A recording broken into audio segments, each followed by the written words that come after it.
ikiwa tunaelekea uchaguzi mkuu 2025 wa kumchagua rais wa Jamhuri ya Muungano wa Tanzania, mbunge pamoja na madiwani, sisi kama Bujepa Media tumepata nafasi ya kuzungumza na mgombea urais wa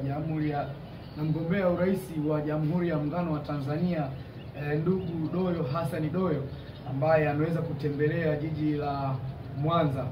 Tutaweza kushare naye mawili matatu kutokana na historia yake, ni kwa nini aliamua kugombea urais wa Jamhuri ya Muungano wa Tanzania. Bwana Hassan, shikamoo. Salama bwana. Uko vizuri? Uko vizuri. Kwanza nikupongeze kwa mikutano yako unaoifanya. Naona sana mitandaoni unafanya vurugu mechi za kutosha. Mimi ni kwa sababu kiacha uchaguzi ni kwenye kero.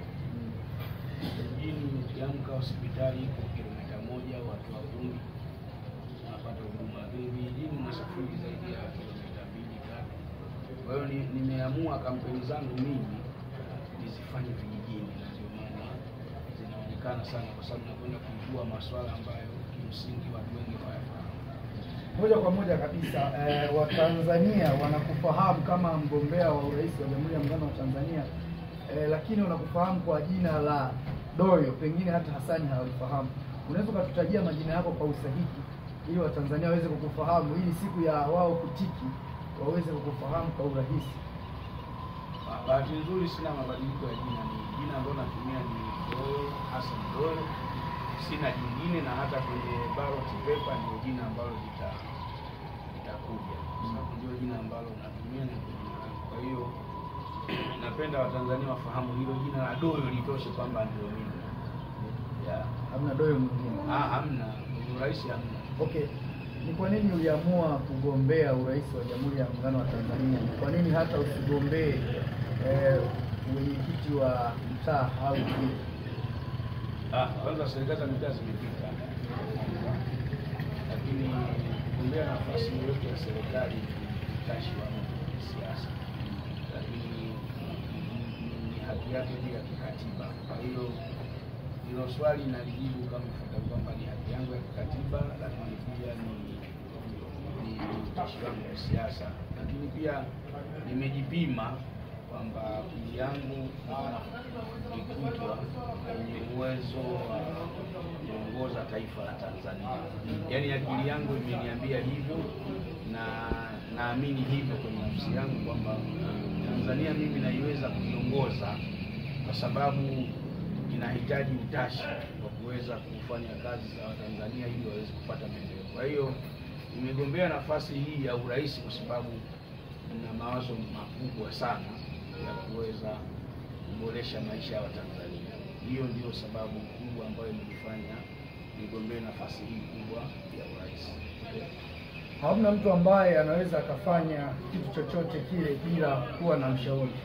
Ni nani alikushauri au aliyekushawishi, bwana Doyo, tunaomba ukagombee urais, utatufaa? Mimi urais huu nilihitaji tokea nikiwa na miaka isiyopungua 12, kwa sababu mama yangu mzazi alikamatwa kodi mwaka 84 mwezi wa 10. Ile kitendo cha mama kupakiwa kwenye karandinga asubuhi alfajiri, amekamatwa akiwaacha watoto kitandani, yeye akishikwa kodi.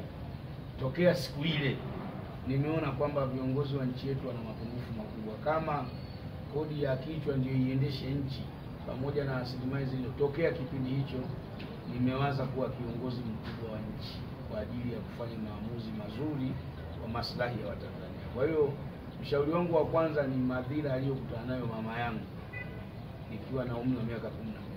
Kwa nafasi hii nilitamani kuwa nayo tokea kipindi hicho.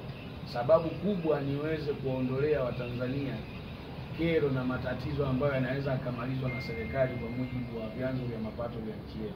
Kwa mimi tokea kipindi hicho nikiwa na miaka 12 sikuamini kwamba kodi ya kichwa inaweza kaendesha nchi. Na katika uzalishaji ule unamwamsha mwanamke saa 11 alfajiri akiwa amevaa nguo moja.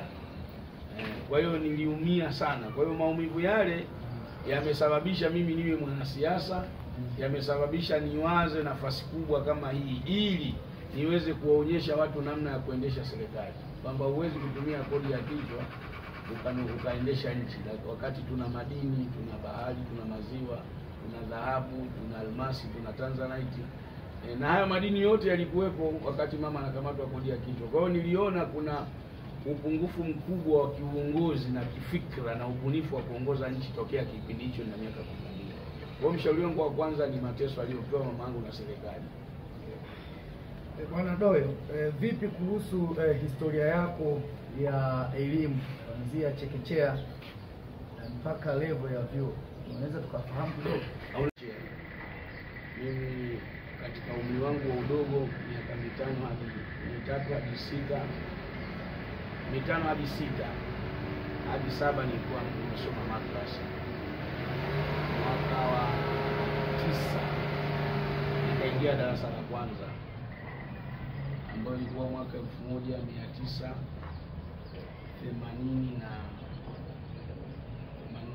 ambapo ilikuwa ni shule hii, shule ya msingi Misima, wilaya ya Ndeni, mkoa wa Tanga.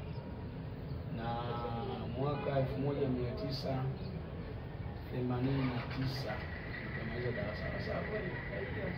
Sikufanikiwa kupasi, nikajiunga na shule ya sekondari ya Masjid Al-Habib Dar es Salaam. Nikamaliza pale form 4, nikajiunga na chuo cha habari cha Dar es Salaam City College mwaka 98, ngazi ya cheti. Baadaye nikasoma diploma katika ngazi ya uandishi wa habari, broadcasting, journalism and broadcasting. Nimesoma vizuri ufani, ni mwandishi nguli mimi. Lakini baadaye niliendeleza katika chuo cha USD, nikapata stashahada ya habari. Kwa hiyo mimi mwandishi wa habari professional katika ngazi hiyo ya mambo ya habari na maadili, sheria ya habari, nafahamu hiyo vitu katika kiwango kikubwa. Kwa hiyo kwa kifupi mimi ni mwandishi wa habari ambaye nimepata elimu yangu Dar es Salaam.